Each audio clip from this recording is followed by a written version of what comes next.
ఒక మహిళ పైన ఇలాంటి చేయడం చాలా నీచకరము.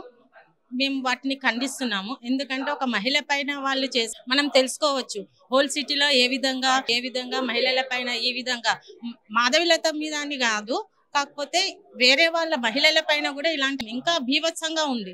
అది ఖండించడానికి మేము చాలా ప్రయత్నం చేస్తున్నాము. కాకపోతే ఏంటంటే మాధవిలత మీద ఒక అభ్యర్థి పైన తను చేయడం చాలా శోచనీయం. అవును, ఒక మహిళ మీద మహిళ చేయడము సమంజసమే కదా, అది కరెక్టే. ఎందుకంటే ఐడెంటిఫై చేయడానికి ఎవరైనా బురకా తీయమంటారు కదా, మహిళని అన్నది దాంట్లో తప్పు లేదు కదా. వాళ్ళు అది ఎందుకు దాన్ని భూతద్దంలో పెట్టి చూస్తున్నారో మాకు అర్థం కాదు. ఒక మహిళనే తీస్తుంది కానీ జెంట్స్ వచ్చి అయితే ఇప్పుడు వాళ్ళు మాధవిలత పైన ఎట్లా చేయడానికి ముందుకు వస్తున్నారు?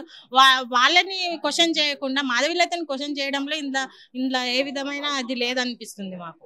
అవును, కేసు నమోదు చేసింది. మాధవిలత గారు గెలిచే అవకాశం ఉంది. కాకపోతే వీళ్ళు ముందుగానే ఏమని చెప్తున్నారంటే మేము గెలుస్తాము, మాదే ఓటింగ్ చాలా ఉంది అని అంటున్నారు. కానీ అది సమంజసం కాదు. ఎందుకంటే మాకు తెలుసు చాలా మంది బోకస్ ఓట్లు బాగా వేసిండ్రు. ఆ ఓట్లకు మేము కొంచెం అంటే బూత్ లో వచ్చిన వాళ్ళు మమ్మల్ని భయపెట్టడం జరిగింది. వాళ్ళు కొన్ని మాటలు కూడా చెప్పడం జరిగింది. మా పైన కూడా వాళ్ళు కూడా ముందుకు వచ్చిండ్రు. కానీ మేము వాటికి భయపడి మేము చాలా ఇదైనాము. చాలా ఓటింగ్ ప్లేస్లలో చాలా మహిళల పైన చాలా ఈ విధంగా చేసిండ్రు వాళ్ళు.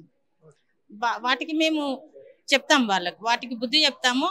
అక్బరుద్దీన్ ఓవైసీ నువ్వు గెలిచినావని అనుకుంటున్నావు కానీ అది ఏ మాత్రము కాదు. ఎందుకంటే ఒక మహిళ పైన నేను గెలిచాను అనే మీరు దుష్ప్రచారం చేస్తున్నారు. కాకపోతే కాదు, అది ఇంత మాత్రం కాదు.